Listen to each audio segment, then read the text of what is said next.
All right, you may have moved into a new house, but a Lakeland man is known for actually moving houses. Yeah, we're talking about old houses, too, that are historically significant to save them from demolition. Fox 13's Ken Suarez shows us his latest endeavor. This 1920s vintage bungalow literally just showed up on East Lime Street one day, a few streets over from where it was originally built. A short move that took long months of preparation. On the big day, it carefully crawled 3.5 hours, inch by inch, past closed streets and police posted along the way. We needed to work with Public Works on right-of-way with signage, making sure we don't run over water meters, electric power lines, cable, telephones, wires. Not easy or inexpensive, but the man behind the move says the past is worth preserving. Well, first of all, it's the quality of the architecture, the overall design, the layout of these buildings that are not made that way anymore. Fancelli's been down this road before. 7 years ago, he moved one of Lakeland's most famous, some might say infamous houses. It was known as the Tudor house on Lake Hollingworth.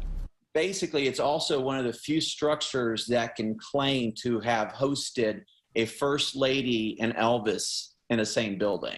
Not to mention that at one time, it was owned by eccentric restaurateur Gene Halloway, known for keeping exotic big cats and faking his own death.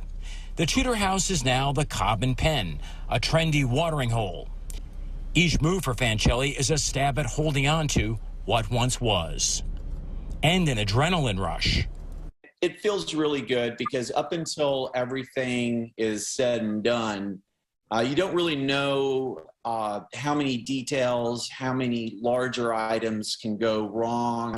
Despite that, Fancelli's passion to preserve persists. Once one of these buildings is lost, you lose more than just materials. You lose the knowledge, the craftsmanship that put these buildings together to begin with.